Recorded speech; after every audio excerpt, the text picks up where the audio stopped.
Witam dobro požalovat. Today I want to talk about a story that's come up recently a couple of times. It's one I don't think I've really ever told before. It happened, 35 years ago or so in Berlin. And it's a story about the karate guy. We're at work one day. This would have been late 84, early 85. And we're at work at Marienfelde. And an officer and a senior NCO come into the work center. And they ask for our best Russian and German linguists. Okay, so off they go. Don't think any more about it. About 5 minutes later, they come back in. We need your best Polish linguists. Apparently, they had looked at the passport, which blazoned across the front was the word Polska, which they figured out was from Poland. So it turned out that we had a native speaker. Coworker of mine was a native speaker. Her mother was from Poland. So we had her. I always affectionately referred to her as Lucineczka Barabareczka. And so I went out with her to, we didn't know what. We get into the generator room where there's an office in the generator room. It's outside of the secure top secret facility, but it's inside the fence of the top secret secure facility. So we go in there and they hand me the passport and I look and it's like, okay, he's a guy from Poland. And so we start talking to him and we're just kind of chit-chatting in Polish. And I looked at the security forces guys and said, do you have any questions you would like me to ask him?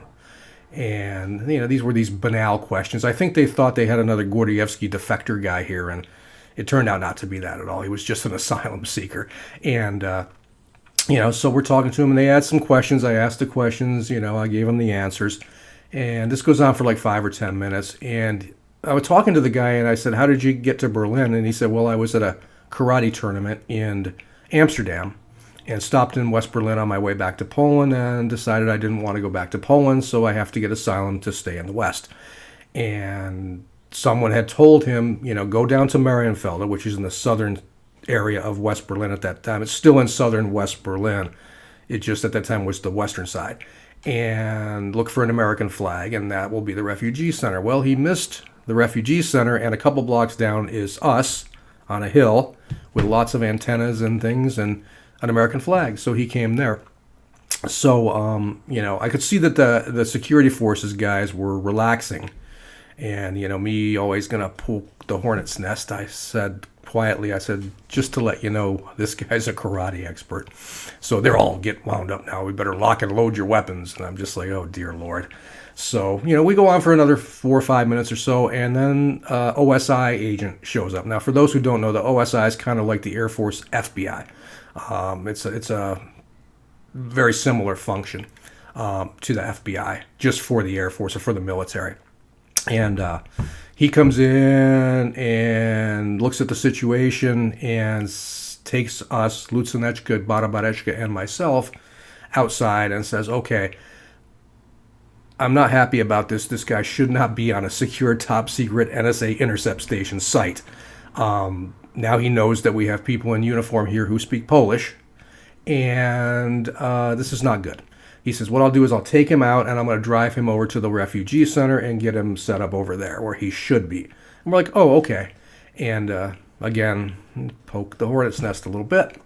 I said, oh, by the way, I'm not sure if you're aware, before we came out here, they sent out a Russian and German linguist to talk to him. So now his eyes are like rolling back in his head because he just figured out that now this guy knows, we don't know who this guy is from Adam. He's from a Warsaw Pact country, and he now knows that on this place with all these antennas and everything are people who speak German, Russian, and Polish, and are wearing Air Force uniforms.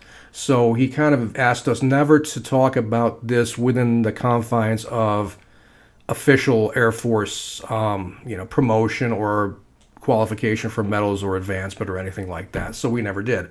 But that's the story of the karate guy. As far as I know, he got to the right place, and that was the end of it. So that was my, one-day interview with a Polish defector in Marienfelde in West Berlin. You guys take care. Dozo.